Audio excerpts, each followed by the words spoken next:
বৈষ্ণব দেবীর মন্দিরের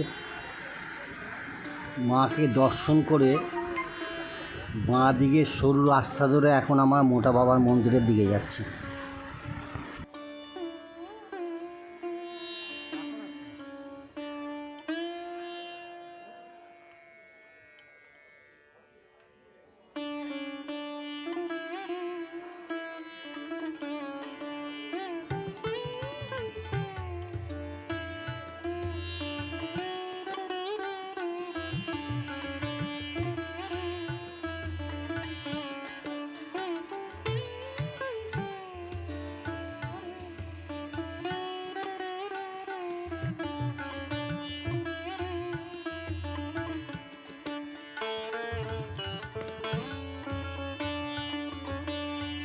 এই হলুদ যে রঙের সাইনবোর্ডটা আছে দেখছেন, এর ডান দিকে রাস্তা ধরতে হবে।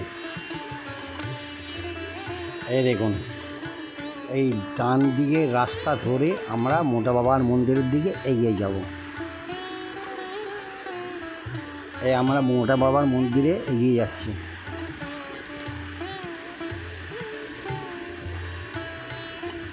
এবার মন্দিরে খুব কাছাকাছি চলে এসেছি। এই হচ্ছে মোটা বাবার মন্দির। সারা অশ্বত্থ গাছের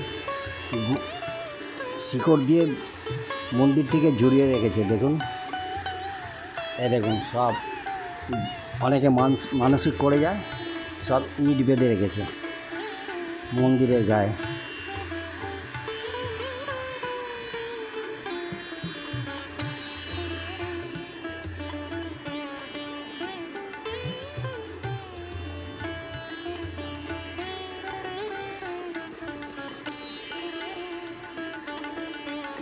এই পুরনো মন্দির দেখছেন, কি পুরনো মন্দির, সব ইট বেরিয়ে গেছে মন্দিরের গা দিকে। এই এত বড় বাবা যে সিঁড়ি দিয়ে উঠে তবে জল ঢালতে হয়।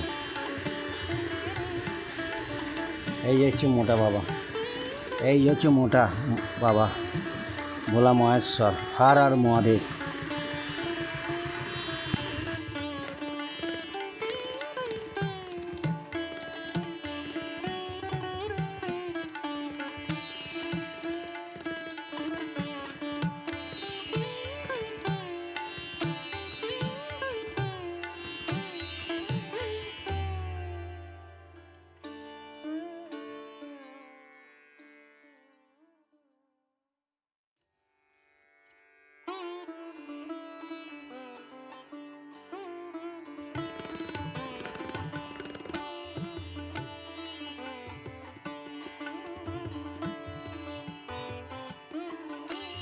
অনেক ভক্তগণ এসেছেন, এসে দর্শন করছে, পুজো দিচ্ছে।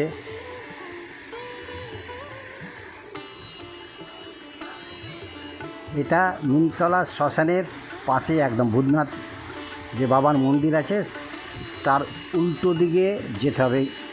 পড়বে রেল লাইন পার করে একটা সরু রাস্তা ধরে এগোতে হবে। এগিয়ে বাঁ দিয়ে ঢুকে দেখবেন মোটা বাবার মন্দির পাবেন, সাইনবোর্ডে লেখা আছে।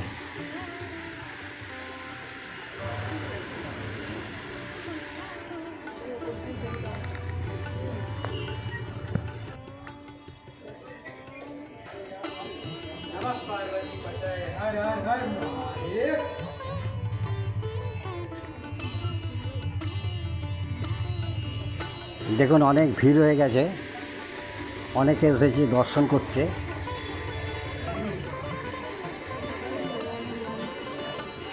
আমরাও খুব ভালোভাবে দর্শন করছি।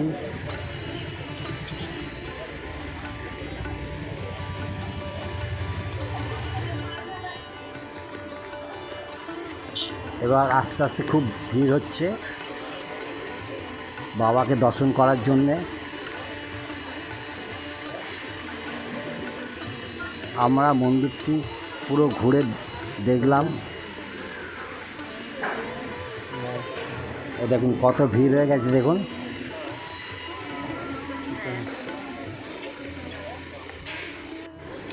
শ্রাবণ মাসে এই মন্দিরে তো সোমবারে আপনি ঢুকতেই পারবেন না। কেননা বাবাকে ফুল দিয়ে এত সাজানো হয়, মানে খুব সুন্দর দেখতে হয়।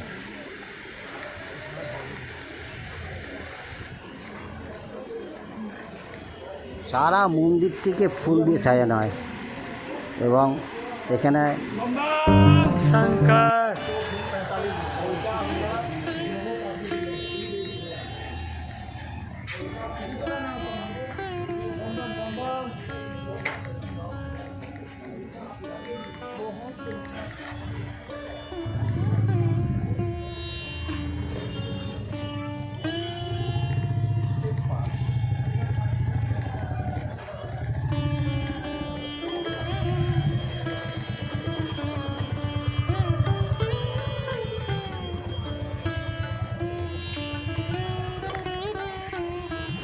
আমরা মোটামোটা মন্দিরটি ভালোভাবে দর্শন করছি এবং করলাম।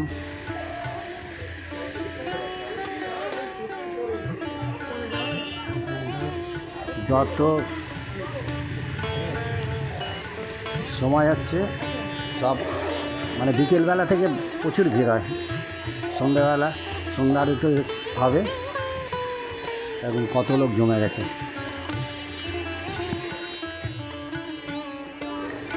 আমরা মোটা বাবা মন্দিরে মোটা বাবাকে দর্শন করে মন্দির থেকে বেরিয়ে বাড়ির উদ্দেশ্যে রওনা দিলাম।